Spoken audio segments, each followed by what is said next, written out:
በስመ አብ ወወልድ ወመንፈስ ቅዱስ አሃዱ አምላክ አሚን። በሀገር ውስጥም በውጭም ያላችሁ የተወደዳችሁ የእግዚአብሔር ልጆች የወለላይቱ እመቤት የድንግል ማርያም የአስራት የቃል ኪዳን ልጆች በያላችሁበት የክርስቶስ ሰላም ይድረሳችሁ።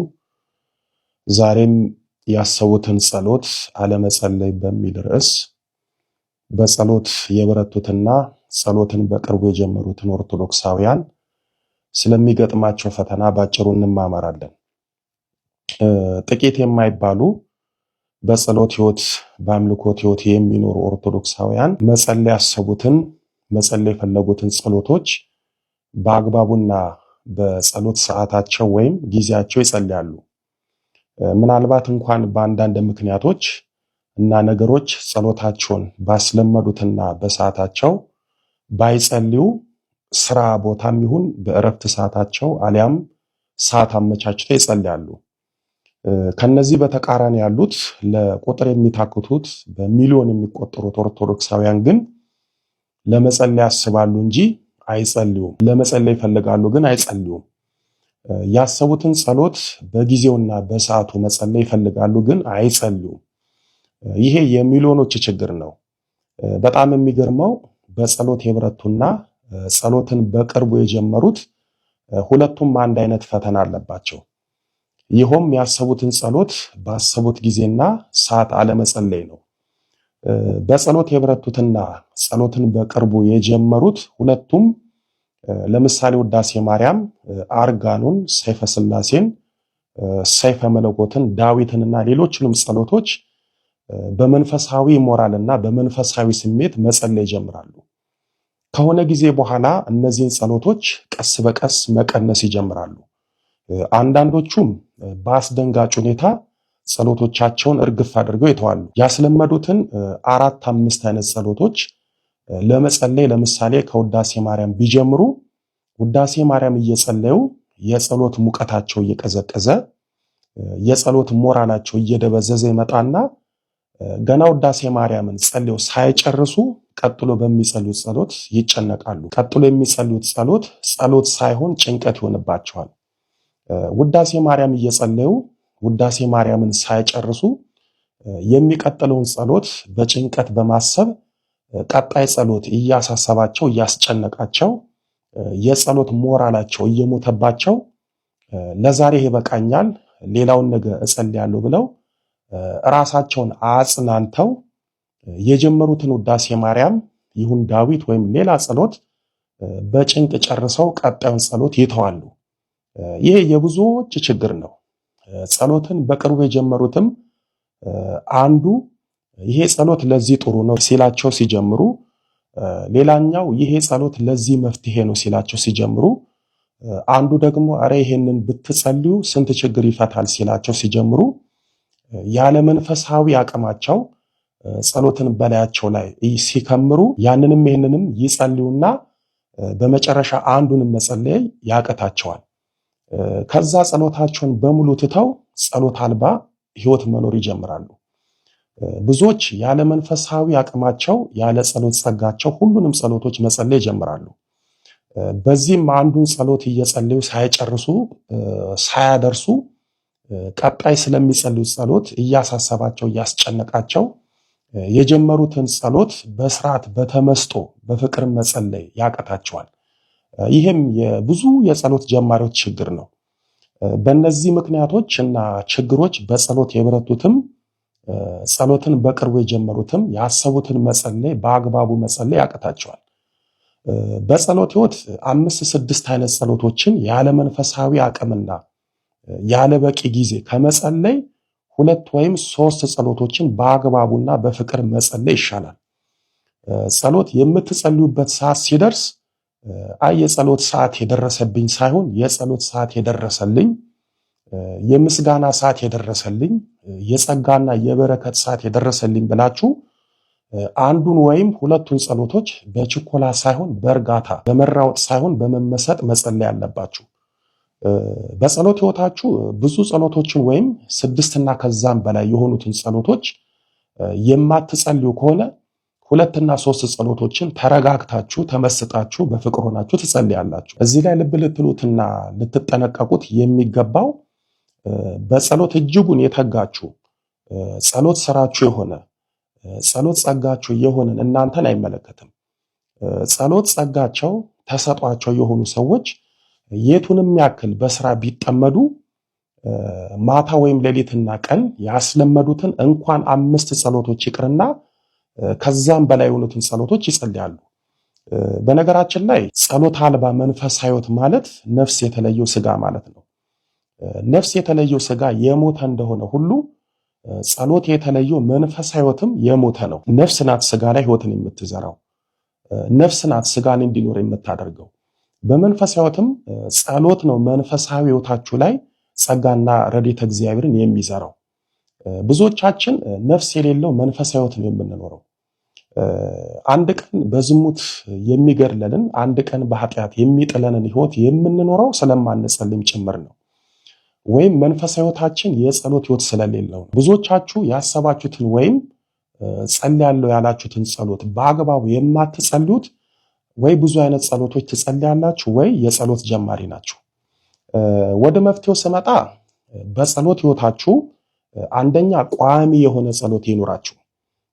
ይህ ማለት ጊዜ ሰጥታችሁ ጊዜ አመቻችታችሁ የምትጸልዩት ቋሚ የሆነ ጸሎት ይኑራችሁ። ለምሳሌ ማታ ከመተኛታችሁ በፊት የዕለት ውዳሴ ማርያም ጸልያችሁ እመቤታችንን ተማጽናችሁ ተኙ። ጠዋት ሰይፈ ሥላሴን ከበረታችሁ ሰይፈ መለኮትን ጸልያችሁ ውጡ።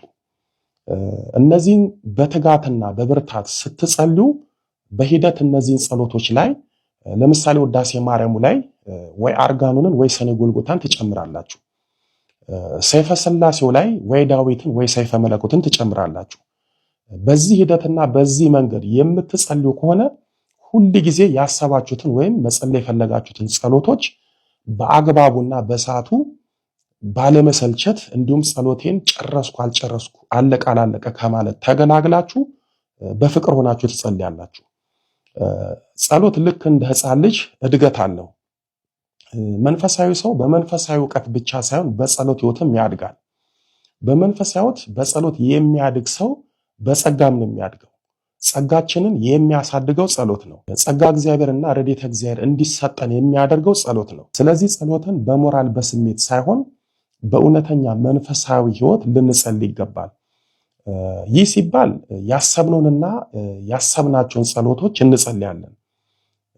የጸሎታችንንም ፍሬ እንበላለን፣ የጸሎታችንንም በረከት እናገኛለን። ሁለተኛው ያሰብነውን ጸሎት ወይም በፊት የምንጸልየውን ያስለመድነውን ጸሎት እንዳንጸልይ የሚያደርጉን በውስጣችን ያሉት ያደፈጡት ክፉ መናፍስት ናቸው።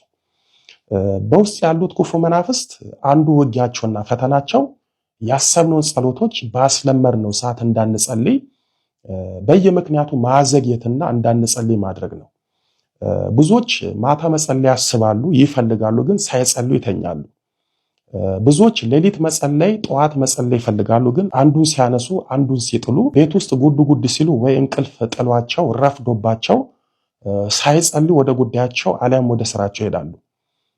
የጠዋትና የማታን ጸሎታቸውን ሰይጣን እያዘገየባቸው በቀን አንዴም የማይጸልዩ ሚሊዮን ኦርቶዶክሳውያን አሉ። ሰይጣን እንዳትጸልዩ ምን ያህል እንደሚዋጋችሁ በምትፈተኑበት ልንገራችሁ። ሌሊት ተነስቼ ጸሎት ጸልያለሁ ብላችሁ ማታ ትተኛላችሁ። ለዛውም አላርም ሞልታችሁ ትተኛላችሁ። ሰዓቱ ደርሶ አላርሙ ሲጮህ አንዳንዶቻችሁ አላርሙን በእንቅልፍ ልባችሁ እያጠፋችሁ፣ ሌሎቻችሁም በአላርሙ ነቅታችሁ ቆይ ትንሽ ልተኛ 5 ደቂቃ ልተኛ እያላችሁ አላርሙን አጥፍታችሁ ትተኛላችሁ። የባሰባቸው ደግሞ አላርሙን ሞልተው ሰዓቱ ሲደርስ አላርሙ ጆሮ ግንዳቸው ላይ እየጮኸ አላርሙን ሳይሰሙ ተኝተው የሚነጋባቸው አሉ። የወለላይቱ እመቤት ልጆች በጸሎት ሕይወታችሁ ሰይጣን ከዚህ የበለጠ እንዴት ይፈትናችሁ? አላርማችሁን አስጠፍቶ አስተኝቶ ከማሳደር የበለጠ ምን ያደርጋችሁ? በተለይ በዚህ በዲጂታሉ ዓለም ሰይጣን ጸሎታቸውን ከነጠቃቸው ሰዎች ይልቅ ማህበራዊ ሚዲያው ጸሎታቸውን የነጠቃቸውና ጸሎታቸውን ያስተዋቸው እጅግ በጣም ብዙ ናቸው።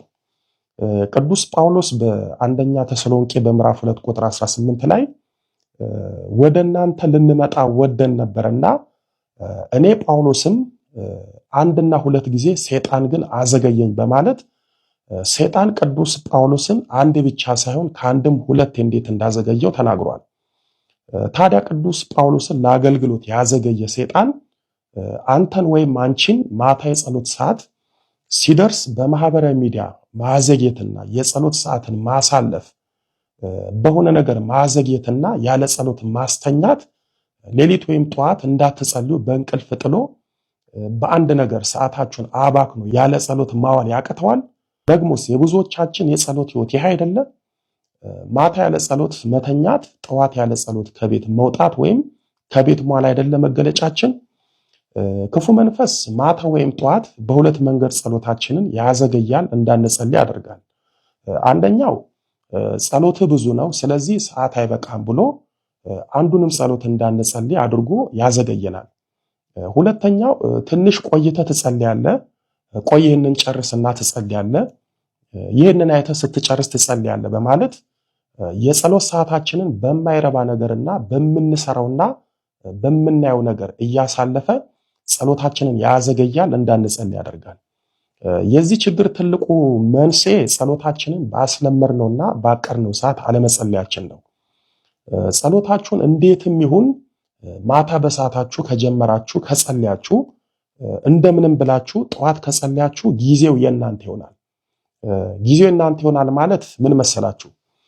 ጸሎታችሁን ጠዋትም ይሁን ማታ በሰዓታችሁ ከጸለያችሁ እናንተን በጸሎት ለማዘግየት የመጣውን ሰይጣን እንዳይፈትናችሁ፣ ነገራችሁን እንዳያበላሽባችሁ እናንተ እርሱን በጸሎታችሁ ታዘገዩታላችሁ። በጸሎታችሁ ከህይወታችሁ ታርቁታላችሁ። ስለዚህ ጸሎታችሁን ሊያዘገይ የመጣውን ሰይጣን በጸሎት ዞር አድርጉት። ያኔ መጸለይ ያሰባችሁትን ጸሎቶች በሙሉ ትጸልያላችሁ። ሶስተኛው የጸሎት መንፈሳዊ ልምድ አለመኖር ያሰብነውን ጸሎት እንዳንጸልይ ያደርገናል። ጸሎት ልምድ ይጠይቃል። ጸሎት እግዚአብሔርን አጋዥ አድርጋችሁ በልምድና በልምምድ የምታከናውኑት ነው።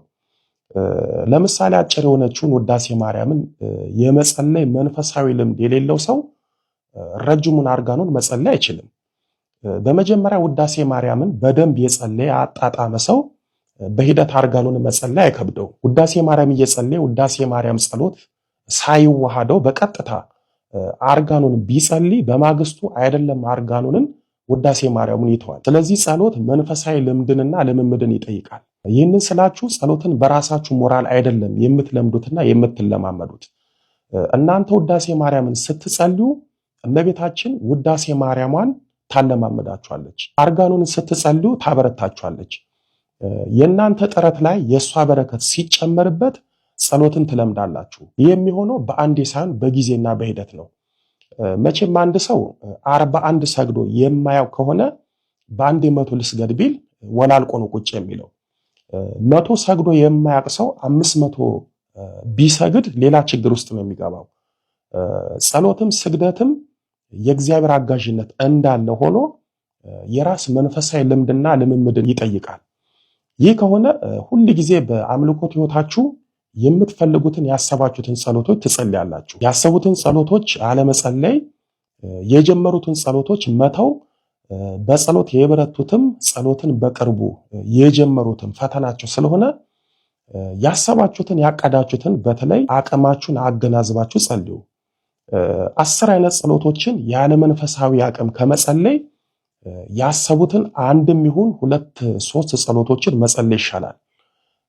እግዚአብሔር ጥድፊያ የበዛበትን ያለ ልባችን የሆነውን ብዙ ጸሎታችንን ሳይሆን ከልብ የሆነውን በፍቅር የሆነውን አንዱንና ሁለቱን ጸሎታችንን ይወዳል፣ ይቀበላል። ስለዚህ ብክንክን የሚያደርጋችሁን ጥድፍድፍ የሚያደርጋችሁን ጀምራችሁ የምትተውትን ጸሎት ሳይሆን በቋሚነት የምትጸልዩትን ተረጋግታችሁ ተመስጣችሁ በፍቅርና በጉጉት የምትጸልዩትን ጸሎት ጸልዩ። ሰዎች የነገሯችሁን ይሄ ለዚህ ነው ያ ለዚያ ነው ያሏችሁን ጸሎቶች ከምትጸልዩ እናንተ ያሰባችሁትን የወደዳችሁትን አባቶቻችንና መምህራን የነገሯችሁን ጸሎቶች 1 2 3 ጸሎቶችን በቋሚነት በዘላቂነት በትጋት ጸልዩ። እንዲህ አይነት ጸሎት ነው የጸሎት ህይወታችሁን የሚያሳድገው። እንዲህ አይነት ጸሎት ነው መንፈሳዊ ህይወታችሁን የሚያሳድገው። እንዲህ አይነት ጸሎት ነው ከእግዚአብሔር የሚያገናኛችሁ። እንዲህ አይነት ጸሎት ነው የእመቤታችንን ጸጋ በረከትና የቅዱሳንን ረድኤት የሚያሳድርባችሁ። እንዲህ አይነት ጸሎት ነው ክፉ መናፍስትን የሚያርቅላችሁ። እንዲህ አይነት ጸሎት ነው ጸጋ በረከት የሚያሰጣችሁ። ስለዚህ ያሰባችሁትን ጸሎት በቋሚነት ተረጋግታችሁ ጸልዩ። ወደ ማጠቃለያው ስመጣ ጌታችን በዚህ በማቴዎስ ወንጌል በምዕራፍ 7 ከቁጥር 24 እስከ 26 ላይ ቤቱን በአለት ላይ ስለሰራና ቤቱን በአሸዋ ላይ ስለሰራ ሰው አስተምሯል። ቤቱን በአለት ላይ የሰራው ሰው የሰራውን ቤቱን ዝናብ፣ ጎርፍና ነፋስ መጥቶ ሊያፈርስበት ሲል ቤቱን በአለት ላይ ስለሰራ ቤቱ በዝናብና በጎርፍና በነፋስ አልፈረሰም። ቤቱን ደግሞ በአሸዋ ላይ የሰራው ሰው ዝናብ፣ ጎርፍና ነፋስ መጥቶ ሲመታው ቤቱ ፈረሰ ይለናል። እንደውም ቤቱን በአሸዋ ላይ የሰራው ሰው ቤቱ ሲፈርስ ታላቅ አወዳደቅ እንደወደቀ ይነግረናል። ይህንን የጌታችንን ትምህርት ወደ ጸሎት ሕይወታችን ስናመጣው የጸሎት ሕይወታቸውን በሁለትና በሶስት ጸሎቶች ላይ እንዳለ ታጠንክራችሁ ከሰራችሁ በዝናብና በጎርፍ በነፋስ የተመሰለው ሰይጣንና ፈተና መከራ ቢመጣባችሁ የጸሎት አለታችሁ የጸሎት ሕይወታችሁ አይፈርስም። በጸሎት ሕይወት የጸሎት ልምድና ትጋት ሳይኖራችሁ በስሜትና በሞራል ብዙ ጸሎቶችን በአንድ ብትጸልዩ የጸሎት ሕይወታችሁን የሰራችሁት በአሸዋ ላይ ነውና ሰይጣን የመከራ የፈተና ዝናቡን፣ ጎርፉን፣ ነፋሱን ሲያመጣባችሁ የጸሎት ሕይወታችሁ ይፈርሳል፣ አወዳደቃችሁም የከፋ ይሆናል።